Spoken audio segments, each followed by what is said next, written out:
Support dakwah Quran Go Online, channel YouTube Faisal Hilmi. Subscribe, like, comment, and share. Nyalakan loncengnya. Min ahlul Quran. Semoga kita menjadi ahlul Quran dengan visi global. Baik, selanjutnya saya persilahkan kepada penguji kedua yang terhormat Pak Dr. Imam Sujoko. Saya persilahkan.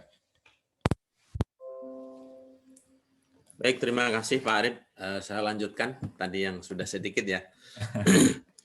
Sudah begitu banyak yang disampaikan oleh penguji pertama Bapak Dr. Ahmad Fudaili, mulai dari hal teknis sampai substansinya ya. Saya pikir mungkin sudah mencukupi ya untuk menjadi bahan perbaikan. Tapi ada beberapa catatan yang mungkin menguatkan juga. Hal teknis ini seperti yang tadi sudah saya sampaikan ya, salah ketik masih banyak ya Mas Faisal ya, Faisal Hilmi ya. Nanti supaya dilihat per halaman begitu, memang ya cukup melelahkan. Tesis begitu memang harus lelah. Kalau perlu dibacakan ke orang lain seperti proofreading mungkin bisa dilakukan begitu. Meminta teman untuk membacakan ya, dikasih upeti berapa begitulah. Ya, kita pun di luar negeri biasa ya, proofreading itu bahkan menjadi sebuah kewajiban. Ya. Dan harus ada tanda bukti tesis ini sudah dilakukan proofreading. Kemudian footnote ya. Footnote ini saya tadi sudah sampaikan ya, tidak seragam ya Faisal Hilmi. Di buku pedoman itu sudah secara lengkap ya bagaimana menulis footnote. Kalau rujukan ya, kutipan itu ditulis nama buku ataupun sumber itu ditulis pertama kali, ditulis secara lengkap. Kalau sudah ditulis kedua kalinya tidak perlu lengkap, mungkin hanya ditulis nama masyhurnya dan bukunya dan kemudian halaman ya. Nah, ini tidak demikian nih, bahkan satu halaman yang terulang 3 kali pun ditulis sama ya. Sama dalam arti awalnya, tapi belakangnya kemudian beda. Ada yang ditulis judulnya saja, ada yang ditulis nama dan judulnya. Intinya tidak konsisten dalam satu bentuk ya. Faisal Hilmi. Ya meskipun mungkin sebagian konsisten, tapi banyak yang tidak konsisten. Agar nanti disesuaikan ya Faisal Hilmi ya. Ya Ustaz. Kemudian tujuan penelitian ini agar disesuaikan karena Anda menulis ada 2 tujuan, ada 2 tujuan yang Anda rumuskan dalam penelitian ini, yaitu rumusan masalah kan apa, pengertian negara maju bla bla bla ya kan. Kemudian bagaimana rumusan indikatornya. Tapi tujuannya ini berbeda nih. 1 tujuan akademis, 2 tujuan praktis. Ya ini kayaknya agak salah penggunaan istilah. Biasanya digunakan manfaat penelitian ini, manfaat secara akademis dan praktis. Ini Anda tuangkan di sini. Nanti tujuan penelitian itu adalah menjawab rumusan masalah yang Anda rumuskan dalam pertanyaan itu.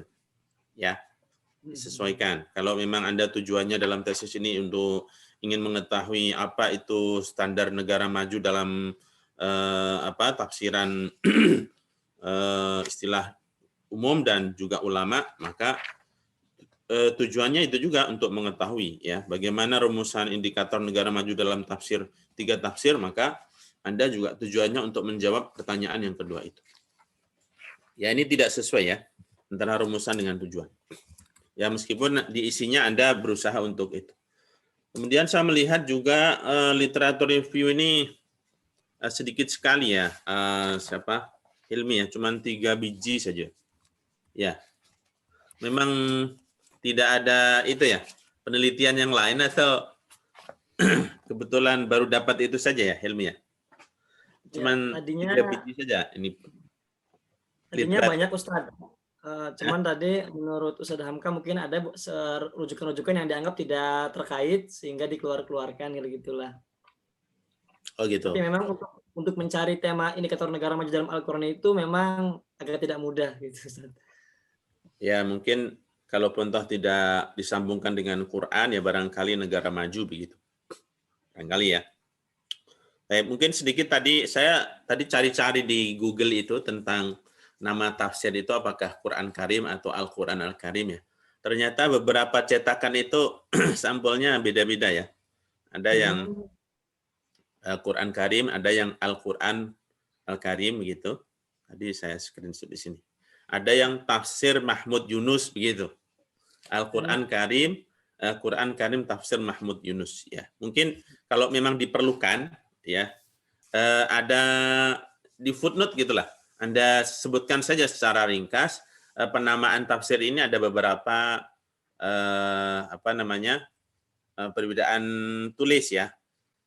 Kalau Anda sebutkan misalnya ada yang tahun 1952 itu disebutkan nama asli tafsir itu, ya itu disebutkan. Nanti Anda bisa menyebutkan ringkas saja, nggak harus panjang lebar supaya nanti ketika ada pertanyaan dari pembaca ataupun penguji Anda bisa mempertanggungjawabkan, ya. Kasih footnote kecil saja, catatan catatan kecil tentang nama judul tafsir itu. Kemudian kutipan-kutipan yang tanpa menyebutkan sumber ini ada ya, ataupun kutipan yang seperti tadi yang sudah disebutkan oleh penguji pertama Bapak Dr. Ahmad Fudaili, yang Anda sebut ucapan pendapat siapa tapi rujukannya bukan pendapat tersebut ya. Mungkin ini terkait kutipan yang kedua ya, bukan dari sumber aslinya. Ya mungkin perlu dijelaskan nanti dalam penulisan footnote. Kalau itu adalah mengutip dari kutipan orang ya. Kalau bahasa Arabnya ini kalau tidak disebutkan namanya sariqah ya. Mencuri. Mencuri hasil kerja orang kemudian Anda tempel di situ. Ya ini amanah ilmiah. Gitu ya, ilmiah. Nanti kalau memang bukan hasil karya Anda sendiri, memang itu adalah kutipan dari mengutip orang yang sudah. Kan untuk mencari merujuk ke sumber aslinya itu perlu usaha ya ilmiah. Meskipun di situ hanya satu baris, itu perlu usaha yang berat orang untuk mencapai itu. Mungkin Anda pun tidak punya bukunya, ya kan? Kalaupun untuk pinjam harus nyari orang dan seterusnya, itu perlu usaha. Anda harus memikirkan hal itu sehingga menghargai hasil orang lain meskipun hanya sedikit. Ya. Jadi nanti kalau memang kutipan itu dari orang lain, hasil kutipan juga Anda sebutkan dan caranya mencantumkan footnote seperti apa. Kemudian ada beberapa pertanyaan ini saya ya, Faisal Hilmi. Padanan istilah ini kan negara maju ini menjadi satu istilah ya, bukan negara sendiri maju sendiri begitu ya, Hilmi ya. Kalau bahasa Arabnya kan mungkin ini mudhaf ilaih atau murakab masjid lah, sudah menjadi satu istilah baku begitu ya, negara maju ya. Nah, ini kan Anda semestinya mencari padanan kata yang ada di Al-Quran, istilah negara maju. Ya, kalau yang saya dapatkan di bab 4 ya, di halaman Anda menulis konsep negara maju ini halaman 42 ya, 42 sampai 47 ini kan Anda berusaha untuk menulis konsep negara maju dalam Al-Quran, tetapi isinya saya tidak menemukan ya, cuman isinya Anda mencari padanan kata negara saja. Ada beberapa istilah Anda sebutkan di situ, baladun, kemudian darun, qaryatun, madinatun, ini disebutkan dalam Al-Quran berapa kali gitu. Tapi konsep negaranya itu nggak ada. Ya, Hilmi ya. Cuman penyebutan padanan kata negara saja. Gimana? Kalau saya cek di mungkin saya lebih ahli bahasa Arab ya, tapi saya ngutip dari beberapa berita di website Arab dan video-video itu kan menyebutkan negara maju dengan istilah daulah mutaqaddimah. Itu memang saya mencari untuk istilah itu jika menggunakan makna kontemporer yang sekarang ya, yang bahasa Inggrisnya kan country developed. Nah itu tidak ditemukan. Makanya kami di sini selain menceritakan redaksionalnya, tetapi kami menemukan beberapa istilah yang sepadan seperti yang disebutkan, seperti umul qura, terus tadi yang disebutkan sebelumnya baldatun thayyibatun wa rabbun ghafur, ataupun negara ideal secara umum. Nah itu untuk menemukan daulah mutaqaddimah misalkan memang tidak ditemukan redaksi itu secara langsung gitu Ustadz. Nggak, konsepnya sendiri kan ini subjudul C nih yang halaman 42 ini yang bab 2 ini. Konsep negara maju dalam Al-Qur'an. Isinya itu cuman Anda menyebutkan padanan kata saja. Hmm. Begitu maksud saya. Ya, ini yang terminologi dan redaksional ya Ustaz ya. Terminologi redak dan redaksional, ya kan? Tapi kan judulnya terus ini indikator negara maju, al-umam al-mutaqaddimah.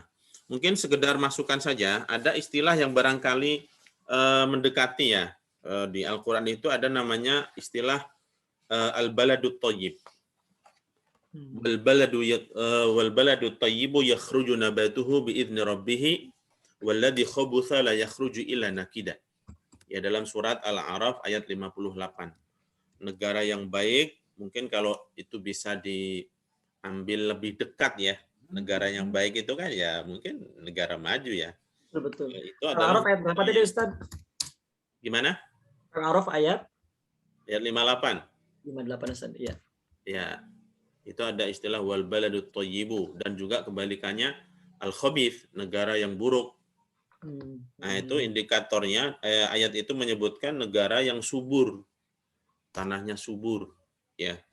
Yang tumbuh tanaman-tanamannya dengan izin Tuhannya. Ini mungkin juga Anda bisa mengkaitkan mengambil satu mungkin kenapa di tanah haram itu dilarang memotong tumbuh-tumbuhan ya, barangkali kalau mau dikorelasikan dengan di Indonesia terlalu banyak penebangan pohon, itu menjadi negara yang saya ingat ceramahnya siapa? Menteri Kehutanan dulu siapa ya? Yang dari Muhammadiyah itu siapa Pak Arif? PBB bukan namanya. Itu kan MS Kaban yang Ya, dari MS PBB. Kaban. Enggak, yang ini dari Muhammadiyah nih, dari PAN. Ketua PAN itu siapa? Zulkifli ya? Nah, pernah jadi Menteri Kehutanan kan? Ya. Nah, itu dia kan jurusannya jurusan kalau nggak salah informatika apa gitu. Waktu itu kita undang di UIN untuk ngasih stadium general setelah diangkat jadi menteri Menteri Kehutanan. Dia istikharah nih. Program andalannya apa ini? Kan tidak sesuai dengan latar belakangnya. Akhirnya dia istikharah terus berangkat umroh mencari inspirasi. Nah, waktu umroh itulah dia mendapatkan inspirasi ya. Ketika ihram itu kan dilarang melakukan hal-hal yang terlarang ihram ya. Memotong kuku, kemudian memotong rambut, pakai wangian, termasuk tidak boleh memotong berburu di tanah haram. Nah, dari situ dia membuat kebijakan harus dihentikan pemotongan penebangan hutan begitu ya. Nah, mungkin hal-hal seperti ini ya, Faisal Hilmi, Anda bisa mencari ya. Ini barangkali kalau lebih dekat ya, kalau Anda tidak menemukan istilah negara maju, tentu tidak ada istilah al-balad mutaqaddim dalam Al-Quran, tidak ada. Itu kan bahasa modern ya. Tapi ayat ini mungkin bisa menjadi inspirasi. Kemudian juga dalam ayat Saba ya, ayat 15 itu, kisah negeri Saba itu kan negara makmur ya. Betul. Itu ada indikasi sama sebenarnya dengan ayat Al-A'raf itu, negara makmur itu adalah negara yang di situ negara maju itu negara yang makmur rakyatnya dan sejahtera dan tumbuh-tumbuhan ya. Di sini disebutkan laqad kana li saba'in fi maskanihim ayatun jannatani an yamin wasyimal kulu min rizqi rabbikum washkuru lah baldatun thayyibatun wa rabbun ghafur. Itu As-Saba ayat 15. Nah, Anda kalau ini saya melihat tidak ada isinya. Isinya hanya Anda menyebutkan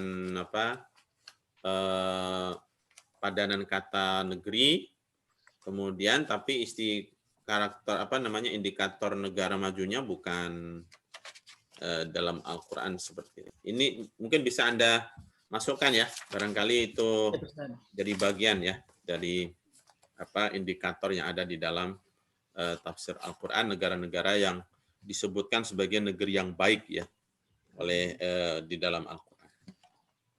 Baik, secara umum saya melihat memang sudah ada upaya ya Faisal Hilmi ini untuk mencapai apa yang dimaksud dari judul itu, indikator negara maju, meskipun ya isinya tadi secara teknisnya masih banyak hal yang harus diperbaiki, dan juga ini tadi sekali lagi menyebutkan sumber itu tidak disebutkan halamannya. Oh ya, satu lagi Mungkin tokoh-tokoh yang tidak masyhur itu dikasih sedikit keterangan gitu, Faisal Hilmi ya. Barangkali kalau Anda Apa menyebutkan Ustaz tokoh-tokoh yang tidak masyhur di yang kami Muhammad As'ad, Muhammad Muhammad Asad siapa? ya. Ali Razik, itu yang orang-orang yang mungkin tidak masyhur itu barangkali dikasih 1-2 baris begitu siapa mereka ya. Iya. Kita nggak tahu supaya ya meskipun kita orang akademisi tapi karena background kita berbeda-beda tapi sehingga tidak mengenal siapa mereka. Kasih 1-2 baris untuk misalnya dia seorang profesor di mana atau seorang tokoh atau ulama kelahiran mana di Mesir atau di mana begitu ya. Footnote begitu. Baik, ini referensi ataupun sumber yang tidak menyebutkan halaman ini ada beberapa ya, Quraisy Shihab, Misbah, kemudian tempat lain tuh mana tadi? Ada beberapa ya yang tidak disebutkan. Kayaknya agak dilengkapi Ustaz. Baik, mungkin itu saja Pak Arif catatan dari saya. Terima kasih. Baik, terima kasih. Terima kasih saya sampaikan pada penguji kedua Bapak Dr. Imam Sujoko MA